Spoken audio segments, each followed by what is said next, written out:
जय श्री कृष्णा। राधे राधे आप सभी को। आज हम पुरुषोत्तम मास के अध्याय 12 की कथा सुनेंगे। नारद जी ने भगवान नारायण से पूछा, हे प्रभु, जब भगवान शिव अंतर्ध्यान हो गए तब उस ऋषि कन्या ने क्या किया, उसका आगे क्या हुआ? कृपया धर्म की सिद्धि के लिए मुझे विस्तार से बताइए। भगवान नारायण बोले, हे नारद, यही प्रश्न एक समय धर्मराज युधिष्ठिर ने भगवान श्री कृष्ण से किया था। तब भगवान ने जो उत्तर दिया था वही मैं तुम्हें सुनाता हूँ। भगवान श्री कृष्ण बोले, भगवान शिव के अंतर्ध्यान हो जाने के बाद वह तपस्विनी कन्या अत्यंत दुखी हो गई। वह बार बार लंबी सांसें लेने लगी, रोने लगी और अपने भाग्य को कोसने लगी।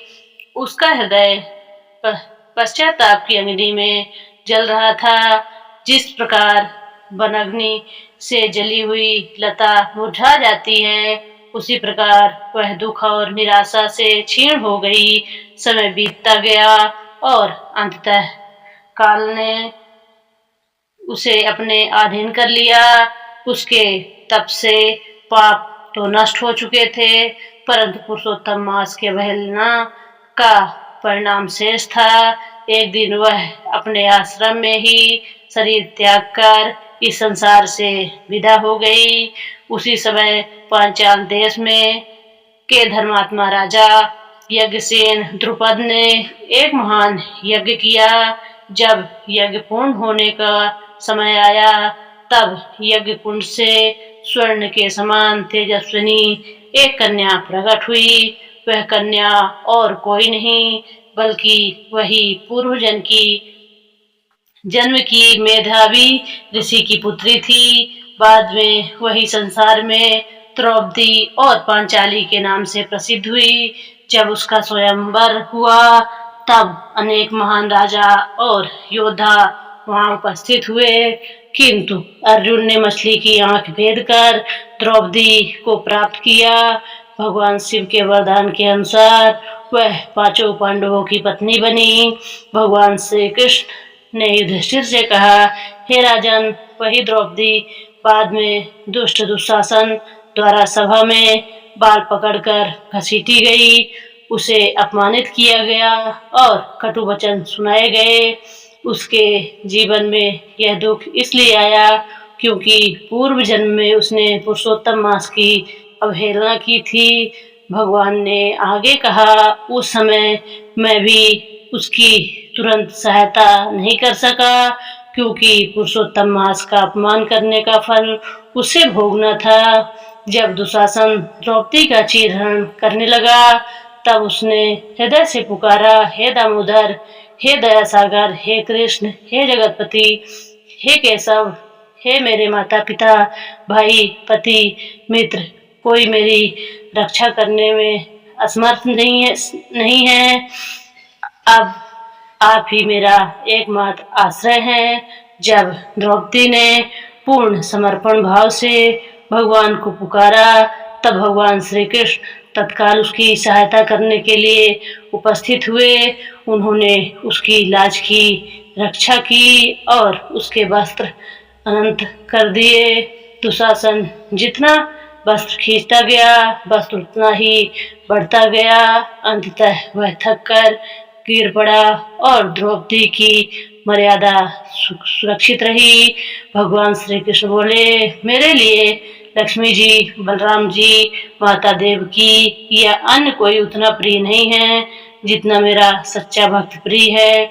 जो मेरे भक्त को कष्ट देता है वह मुझे कष्ट देता है और जो मेरे भक्त का अपमान करता है उसका विनाश निश्चित है।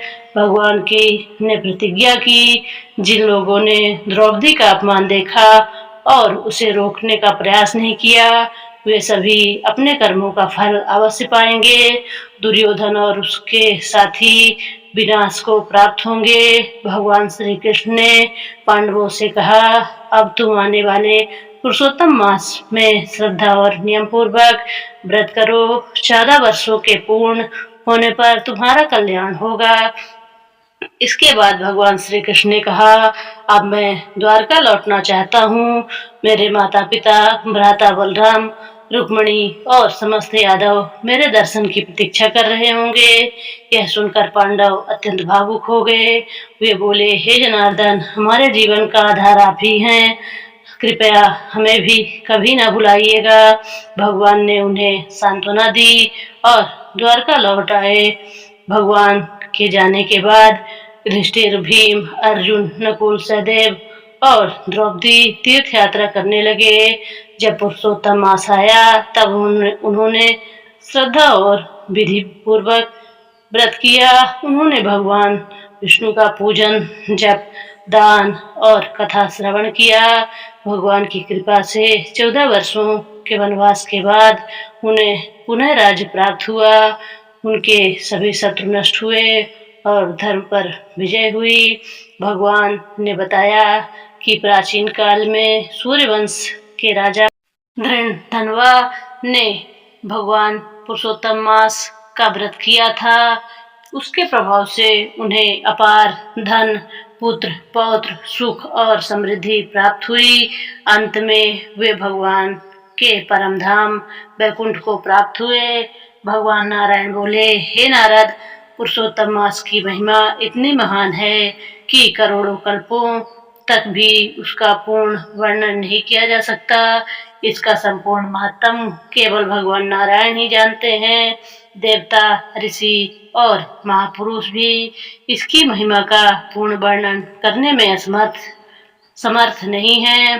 पुरुषोत्तम मास की इस कथा में हमने यह शिक्षा मिली, पुरुषोत्तम मास का कभी अनादर नहीं करना चाहिए।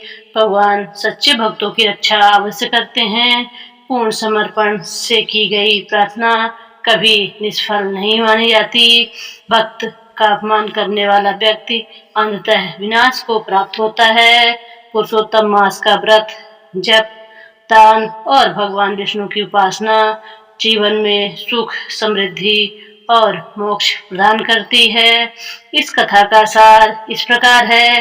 पूर्व जन्म की ऋषि कन्या द्रौपदी के रूप में जन्म लेती है।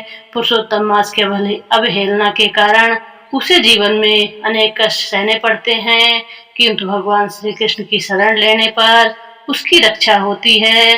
पांडव पुरुषोत्तम मास का व्रत करते हैं और अंततः राज्य तथा विजय प्राप्त करते हैं। इस अध्याय में पुरुषोत्तम मास की अनंत महिमा का वर्णन किया गया है। पुरुषोत्तम मास महत्व के इन अध्यायों का मुख्य संदेश यह है कि भगवान विष्णु के प्रिय पुरुषोत्तम मास में श्रद्धा, जप, दान, व्रत और कथा श्रवण करने से पाप नष्ट होते हैं, दुख दूर होते हैं और अंत में भगवान की कृपा तथा मोक्ष की प्राप्ति होती है। बोलो श्री नारायण भगवान की जय। जय श्री कृष्णा। राधे राधे। राधे राधे।